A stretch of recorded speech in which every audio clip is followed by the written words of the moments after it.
Bonjour tout le monde, bienvenue sur notre chaîne de Kung Fu Company. Aujourd'hui, on va vous présenter la ville qui est une des plus connues villes en Chine, Shanghai. Parle de Shanghai, le premier mot qui vient dans ma tête, économie.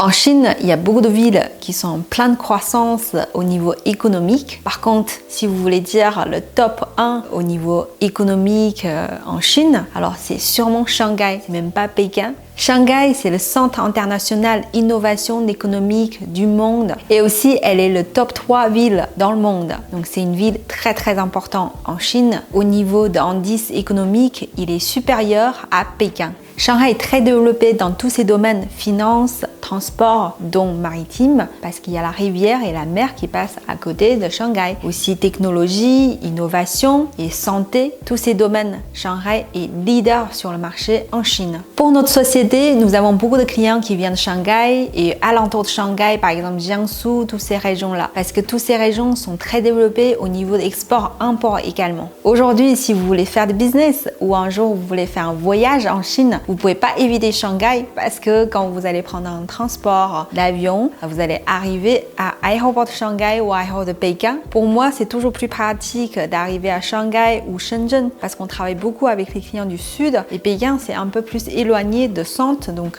Shanghai, c'est souvent notre option 1 pour arriver, atterrir sur le territoire chinois. Alors Shanghai est comme la troisième plus grande ville du monde. Combien de population il y a? Il y a 24 millions de Chinois qui habitent à Shanghai. Alors 24 millions de Chinois, ça veut dire quoi? En fait, en France, la totalité de population, c'est 67 millions aujourd'hui. Donc vous voyez, la ville Shanghai représente presque un tiers des populations françaises. Et à Shanghai, il y a 16 districts en tout. Bon, à Paris, il y a plus d'arrondissements. Mais attention, Shanghai, il fait 6340 km² et à Paris, c'est seulement 105 km². Donc vous voyez, Shanghai, c'est très grand. Moi, ça m'arrive de prendre le métro à Shanghai, ça a duré 1h30, 2 heures de métro. Vous voyez, c'est très grand. Et puis, c'est pas toute la ville est transportée par métro. Il y a aussi des bus qui desservent jusqu'à banlieue de Shanghai. Le transport est très important en Chine. Si vous allez visiter Shanghai, vous allez voir, vous pouvez utiliser pas mal de transports en commun. Et puis aussi beaucoup de taxis également. C'est très courant de prendre taxi dans les villes comme Shanghai, Pékin ou des autres villes en Chine. Après avoir présenté quelques informations générales de la ville Shanghai, maintenant on va vous discuter un peu plus en détail l'économie. On va donner une indice très importante. Combien ça coûte immobilier à Shanghai? C'est très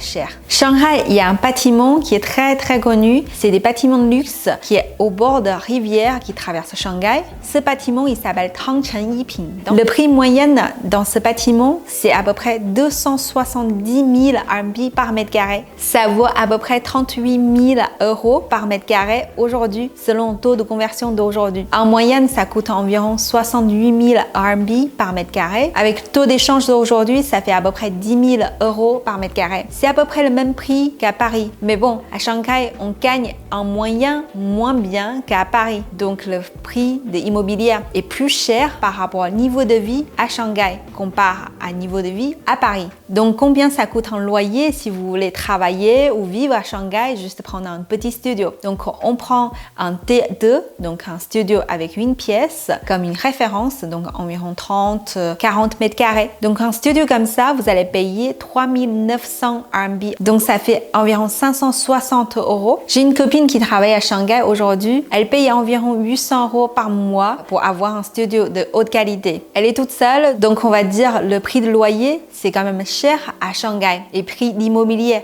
est très cher également. Pour des jeunes, on aura du mal à acheter son premier logement. Je connais beaucoup d'amis qui travaillent à Shanghai, qui ont des très gros salaires. Eux, avec l'aide de leurs parents, ils arrivent à pouvoir payer un logement ou payer un apport d'un appartement. Parce qu'en Chine, vous devez payer entre 20 et 30% d'apport pour pouvoir acheter votre propre appartement. Pas comme en France, certaines fois, vous pouvez payer 8% ou même sans apport, vous pouvez avoir votre propre logement. Et puis le taux d'intérêt est plus important. Donc vous allez rembourser plus cher aussi par mois. Donc si vous êtes un jeune chinois, vous travaillez en Chine, si vous voulez acheter votre propre appartement à Shanghai, c'est beaucoup plus cher. Et la prochaine sujet que j'aimerais bien vous évoquer ici, c'est par rapport à la sécurité à Shanghai. Shanghai est considérée comme la 10 plus sécurité ville dans le monde. J'ai déjà habité à Shanghai pendant quelques semaines pour mon travail. J'ai bien apprécié la tranquillité. Même si vous voyez, il y a du monde qui sont dehors, ça reste très sécurisé. J'ai jamais perdu rien, j'ai jamais fait voler et surtout, je me suis fait jamais harceler dans la rue ou des problèmes qu'on peut avoir dans certains pays ou sentir insécurisé. Ça, c'est très très important quand vous travaillez à l'étranger, vous voyagez à l'étranger. Vous pouvez vous balader comme vous voulez, vous pouvez discuter avec des personnes amicalement, mais le point sécurité, c'est des choses très importantes pendant votre voyage. Donc à Shanghai, vous pouvez faire confiance.